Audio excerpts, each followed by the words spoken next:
So guys, meron tayo ditong Nissan Patrol, grabing usok at saka low power. Pakinggan nyo na lang yung That sasabihin ko smoke dito. and then low power.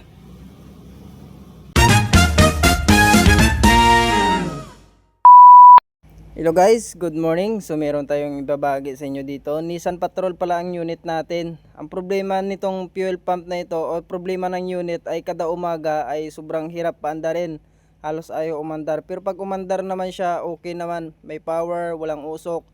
Pero ang problema niya lang, kada umaga talaga halos ayaw umandar. Halos malubat yung battery kakakrank. So ngayon, papalitan natin yung fuel pump. So ito na yung bago na pinalit natin guys. So may problema ako dito. Ito, pandarin natin para makita nyo kung anong naging problema ko. So panoorin nyo na lang ang video at para malaman nyo at magkaroon na rin kayo ng idea tungkol dito sa na-encounter ko ngayon at sana makatulong at may guide kayo sa video na ito. Start. Now, low power and then smoke.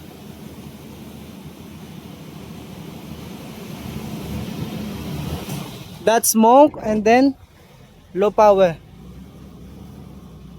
That's already full. See, die. Now the engine is die.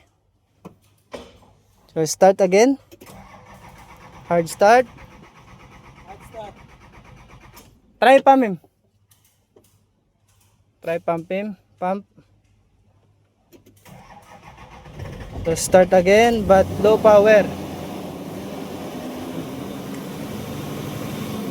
That's already full. That's smoke. So base sa nakita nyo guys, nagpalit tayo ng bagong pump pero yung andar niya ay low power. Tapos hard start at the same time grabing usok, sobrang puti. So dito ayon sa aking diagnosis, ang bagong fuel pump ay maliit yung butas sa loob. So ibig sabihin, hindi niya nasusuplayan ng ayos ang capacity na fuel na hinihingi ng injector pump, kaya siya low power at umuusok. Kasi itong unit na ito, Nissan Patrol TD42 engine, 6 cylinder. So mas maraming fuel dapat yung kailangan niya. So yung pump, maliit yung butas sa loob. Hindi ko na videoan o hindi ko na picturean yung butas ng fuel pump sa loob. Basta sobrang liit. So dito guys, nag-decide ako na ipinakabit muna yung lumang primer pump niya. Kasi duda ako sa bagong primer pump. Pinalitan lang ng bagong primer pump. Naging hard start na ng lalo. Tsaka sobrang usok. So ito, pinakabit ko ulit yung lumang primer pump at pandarin natin para makita nyo rin na yung primer pump ay hindi low power at hindi rin mausok. So ibig sabihin yung makina ay walang problema. So one click. And then if you rev, you got smoke. You got smoke and the RPM is around 4,500.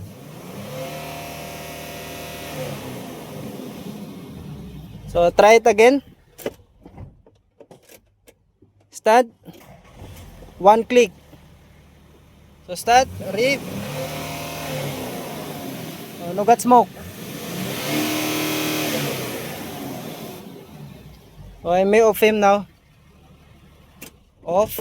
So confirm guys, nakita nyo naman yung bagong fuel pump sobrang usok tsaka hard start pero yung luma hindi. So confirm yung problema ay yung fuel pump hindi compatible sa ganitong makina. Okay? Sana nakatulong yung video na ito.